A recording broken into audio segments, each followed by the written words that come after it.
Shalom. First and foremost, I want to give all praises, honor, and glory to Yahweh, Bahasham, Yahweh Shai, Bahasham, Racha Kodesh. Double honors to the elders and the apostles of Great Millstone, and peace and blessings to the elect. And today we're going to go into the book of 2 Kings, the second chapter. And in this chapter we see the departure of Elijah, okay, and pretty much the Lord takes him back to the spirit world in here, and this sort of, with all the time that he spent bringing up Elisha, Elisha sort of takes the mantle, so to speak, and goes on from here. So this is the book of 2 Kings chapter 2 verse 1. And it came to pass, when the Lord Yahweh would take up Elijah into heaven by a whirlwind, that Elijah went with Elisha from Gilgal. So when the time was approaching, right, that this would happen, now remember that back in the book of 1 Kings, there was a point in time where Elijah prayed to the Lord to basically take him back to the spirit world, because he was tired. The prophets had been slain by Jezebel. They were after him, and he had basically had enough. And the Lord told him to go and anoint Elisha, who would then take his place. So at the time when the Lord is like, all right, he's gonna take Elijah back, this is pretty much where we are now. And Elijah said unto Elisha, tarry here, I pray thee, for the Lord Yahweh hath sent me to Bethel. So tarry here meaning like wait here, and the Lord sent me to Bethel. Let me go see what's going on over there. And Elisha said unto him, as the Lord Yahweh liveth, and as thy soul liveth, I will not leave thee. So they went down to Bethel. And pretty much, as you're going to see, Elijah's trying to sort of allow himself that space so he can then be taken up, for whatever reason. Maybe it's easier that way, whatever the case was. But Elisha had pretty much already caught on, right? He already knew what was going on here, as we'll see from his behavior. And the sons of the prophet that were the prophets that were at Bethel came forth to Elisha, and said unto him, knowest thou that the Lord Yahweh will take away thy master from thy head today? And he said, yea, I know it. Hold your peace, or hold ye your peace. And hold your peace meaning, stop talking, right? That you don't have to say anymore. And so they were basically saying, yo, hey, today's the day, man. The Lord's gonna take away Elijah. And you can sort of get the vibe that Elisha was obviously not in a jolly or joyous mood about that, having been with Elijah for all these years, learning and so on. Verse 4, and Elijah said unto him, Elisha, tarry here, I pray thee, for the Lord Yahweh hath sent me to Jericho. And he said, as the Lord Yahweh liveth, and as thy soul liveth, I will not leave thee. So they came to Jericho. And the sons of the prophets that were at Jericho came to Elisha, and said unto him, knowest thou that the Lord Yahweh will take away thy master from thy head today? And he answered, yea, I know it. Hold ye your peace. And Elijah said unto him, tarry, I pray thee, here, for the Lord Yahweh hath sent me to Jordan. So I got to go to Jordan, but why don't you just wait here? Let me go, go take care of what needs to be done there. And he said, as the Lord Yahweh liveth, and as thy soul liveth, I will not leave thee. And they two went on. And 50 men of the sons of the prophets went and stood to view afar off. And they stood, and they too stood by Jordan. So you had the prophets that were watching, and you had Elisha and Elijah by Jordan, right? The Jordan River here. And Elijah took his mantle and wrapped it together and smote the waters. And they were divided hither and thither, so that they too went over on dry ground. So you can imagine something similar to what Moses ended up doing, right? When the Lord parted that portion of the Red Sea, or that Gulf, for them to go on dry land. Similarly here, when Elijah smote the water, right? He pretty much smacked the water with his mantle, and then the water divided in half so they could walk on that dry land. So it goes to show you, Elijah had a heavy portion of that spirit, indeed. And it came to pass that when they were gone over, that Elijah said unto Elisha, Ask what I shall do for thee, before I be taken away from thee. And Elisha said, I pray thee, let a double portion of thy spirit be upon me. And he said, Thou hast asked a hard thing. Nevertheless, if thou see me when I am taken from thee, it shall be so unto thee. But if not, it shall not be so. So, okay, this is the final request. You want a double portion of my spirit? Well, then, if you witness, right, the point in which I'm taken away, then you'll receive it. If not, then you won't. And it came to pass, as they still went on and talked, that behold, there appeared a chariot of fire and horses of fire, and parted them both asunder. And Elijah went up by a whirlwind into heaven. So you can imagine here, right, similar to what is depicted. Let me see, UFO tractor beam. And let's take a look here. Yeah, so you can sort of imagine these depictions are not the best, but this one doesn't look too bad. So you can imagine, right, at this point they're walking, and then boom, right, the chariots pull up, these horses of fire pull up, and then there's this beam where it's basically taken up Elijah. Now, yeah, obviously it doesn't say beam, but it says a whirlwind, right? So you can imagine what was that whirlwind. It wasn't just here. It wasn't the Lord brought like a tornado and then it just just yeah, through Elijah up into the sky somewhere. Now it could have been that the chariot was like super high, but the point here being that separator was enough to sort of, push them both apart. And on the one side, Elijah's going up, and on the other side, Elisha is still down here witnessing all this happen. And Elisha saw it, and he cried. And actually, I'm curious to see what they have here for whirlwind, if it's just a conventional definition. Sa'ir, and it says here, yeah, tempest, storm, whirlwind, tempest. Now, it's interesting is that when obviously this wasn't one that was to harm Elijah, but when you read in the book of 2nd Ezra, the 13th chapter, it sort of describes that the beam that comes from the Lord's chariot with some similar words here, right? The tempest, but in there is mixed with fire and so on.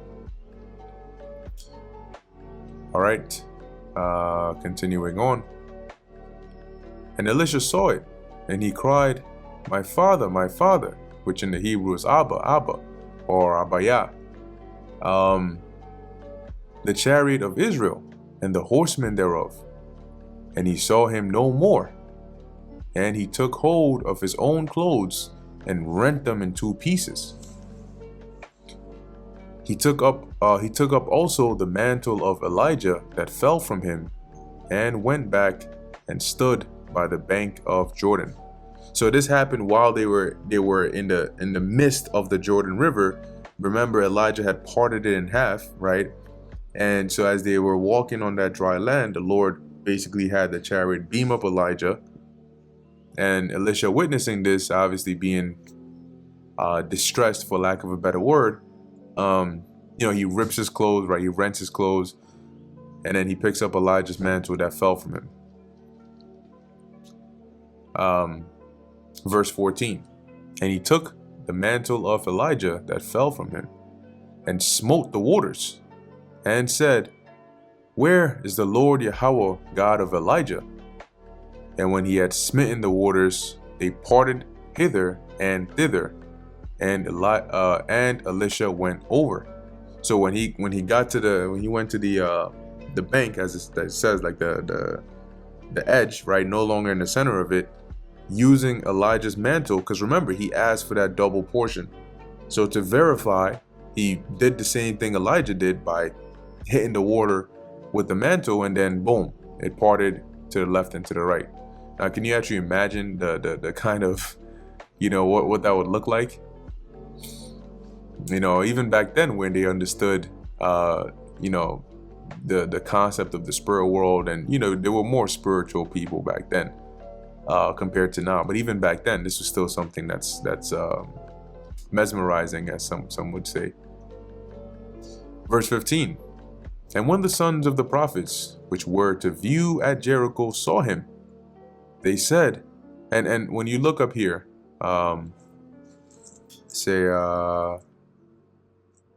Conquest of Canaan map. Yeah, let's see. I think this should be fine if I can just zoom in on here. Yeah, where's...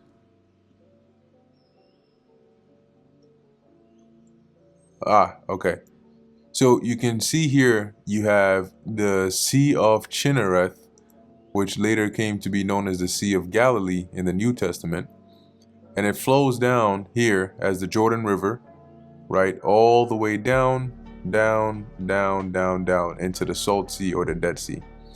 And here in this area you have Jericho. So it's not too far from the Jordan River, in where you can see from Jericho the Jordan River. So that's where these the 50 of the sons of the prophets were watching or viewing this from. Verse 15. And when the sons of the prophets which were to view at Jericho saw him, they said, so they were watching from Jericho, the spirit of Elijah doth rest on Elisha, because they saw him part the water in half. And they came to meet him, and bowed themselves to the ground before him. And they said unto him, Behold now, there be with thy servants 50 strong men. Let them go, we pray thee, and seek thy master, lest peradventure the Spirit of the Lord hath taken him up, and cast him upon some mountain, or into some valley. And he said, Ye shall not send. So they were basically trying to get to say, like, yo, let's go look for Elijah. It could be that when the Lord beamed him up, we took him up, he probably went and left him on a mountaintop somewhere or in a valley somewhere. But Elisha refuses. He refuses, said no. And when they urged him till he was ashamed, he said, Send. And they sent therefore 50 men, and they sought 3 days, but found him not. Now we can look into this word ashamed here. Bawash. And it says here, to put to shame, to be ashamed, to be disappointed, to act shamefully, to be ashamed. So now it's saying here, when they urged him till he was ashamed, meaning that they, like, imagine it this way, right? Having been the understudy of Elijah, right, him being Elisha's master for all these years, one would think, right, based on how they possibly framed it here while they were urging him, to say, like, damn, so your master, you've been with him for so long, and you're not even going to let us search for him? Like, what if something actually did happen? What if he is on a mountaintop somewhere? You're just going to let him stay there? Like, what if something happened to him and he was in a valley, and you're not even going to let us at least try to find him? So that's kind of like pressing him to the point where he's ashamed. It's like, you're making me feel bad, as though I don't even care, in a situation like this. And so because of that, he just consented and said, fine, go ahead, whatever, do whatever you want. So they went, they searched 3 days, and they didn't find him. And when they came again to him, for he tarried at Jericho, so Elisha was at Jericho while they were searching, he said unto them, did I not say unto you, go not? Right? So pretty much, did I not tell you that, not to do it? And not in a literal sense, right? You may say, wait, but we read he said no, but then he turned around and said, yeah, so why is he saying that he said no? But in verse 18, it's more so like when somebody tells you, you see why I said no in the first place, like that kind of sentiment. And the men of the city said unto Elisha, behold, I pray thee, the situation of the city is pleasant, as my Lord seeth, but the water is naught, and the ground barren.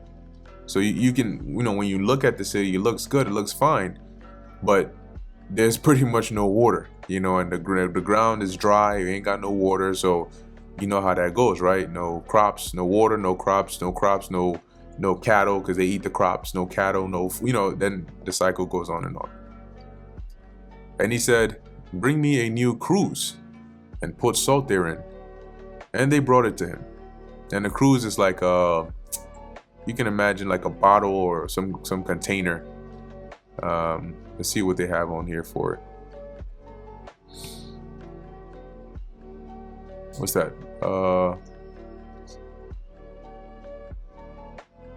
Tazalachayath or Tazalachyath. And it says here a jar or bowl. So yeah, you can imagine that. So they go ahead and they bring him this cruse, right? And they put salt in there. It says here, and he went forth onto the spring of the waters and cast the salt. See, when back in the ancient world, it wasn't like today where you go and you have this like this tap water. You go and open up your bathroom you faucet, and then the water comes out. Or you go to the shower and then you turn it on, and then boom, the water comes out. Because today there's a lot of more advanced modern infrastructure that allows the routing of water through pipes and different systems all around, right? And a lot of that is hidden underground. So if you ever you probably haven't been there, but maybe even in a movie, you'll see like when some people like go through a what is that thing called? Sometimes when you're walking in the street, right, you see those little vents on the ground. Sometimes they're like circular, right? Anyway, when you go under the road, and you're going underground, you'll look above, you see a lot of pipes, okay? And you may even hear movement in there. Okay, and that's because of the transporting of whether it's like sewage water or other water, and then probably hit some filtration facility, factory, whatever. And then you're either drinking that or you're using that in your cooking, or you're using that in your shower. As disgusting as it may sound, well, welcome to reality. Anyway, back then it wasn't like that, right? There were some closed systems. You had like irrigation systems and so on, right? You had like Hezekiah's tunnel. You can research that, where it was to route water from a body of water, whether it's a river or it's a well that was dug up, and it will route it into a pool or an area where they can go and get it. But when you read like during the time of Moses, right, or during the time of Abraham, you notice that there were certain areas where a well would be dug, right? There are some areas in the earth, you dig and you dig and you dig, and if you dig deep enough, you're going to strike either oil, you're going to strike water, whatever it is. And if you strike water, it'll start to spring up from the ground. And so usually a well is built right around there, and then whoever's in the city or whoever's around there, if they're fetching it to go somewhere, they'll bring their bucket or whatever they're fetching it into. Sometimes they'll bring their cattle there, they'll fetch the water from the well, and then they would satisfy their cattle. So the point is, the water wasn't like just openly there like today. You turn on your tap and then boom, all sweet. So here, Elisha takes this cruse of salt to the springs, right, the area where they had the water, and then he cast the salt in there and said, thus saith the Lord Yahweh, I have healed these waters. There shall not be from thence any more death or barren land. So from now on, you're going to be all good, sweet and dandy. So the waters were healed unto this day, according to the saying of Elisha or Elisha, which he spake. Now healed could, in whatever sense that means, right? Whether the water wasn't was contaminated and it wasn't actually, fruit, like it wasn't good, it wasn't fresh or running, as the scriptures put it, to where it could cause or sustain life, or whether it just wasn't enough. Right. Long story short, it was after whatever Elisha did here, it was sufficient, it was good. Verse 23, and he went up from thence unto Bethel, and as he was going up by the way. So far what has happened, right? Elisha follows Elijah everywhere, right? He suspects that, he knows that day is when they're going to be separated. Eventually they make it up until Jericho, and then they meet the sons of the prophets, right? Another camp of them. And then Elisha and Elijah, the two of them make their way to the Jordan River, right? Elijah parts it in half. At that point, Elijah gets beamed up. Elisha goes back, right? After verifying that he had the double portion, he goes back. The prophets basically urge him to allow them to search for Elijah. They search for him, they can't find him. And now he, according to their request, he heals by the power of the Lord the water over there at Jericho. So when leaving Jericho, right, as we're reading in verse 23, and when he went up from thence on to Bethel, he went from Jericho on to Bethel, and as he was going up by the way, there came forth little children out of the city, and mocked him, and said unto him, Go up, thou bald head, go up, thou bald head. So they were pretty much making fun of Elisha. And it kind of gives you a little insight into maybe his physical appearance. They wouldn't call somebody with an afro or a full head of hair bald. So maybe he had some bald spots or something. Who knows? Anyway, they were mocking him. And you can imagine a day like this is not a day you want to mess with Elisha, right? Considering all the things that had just happened and how he might have been feeling. Anyway, verse 24, and he turned back and looked on them and cursed them in the name of the Lord Yahweh. And that's the real key part right there. He cursed them in the name of the Lord. And there came forth 2 she-bears out of the wood, and tare 42 children of them. And he went from thence to Mount Carmel, and from thence he returned to Samaria. And that's the end of the book of 2 Kings, the 2nd chapter. And as you can sort of see in the last few verses there, some intense action there with the cursing of these children. And yeah, quite literally, you had 2 she-bears that pulled up and killed 42 children because they were mocking Elisha. And I'm sure that's a part that they won't read to you in these churches, but it's part of the scriptures nonetheless.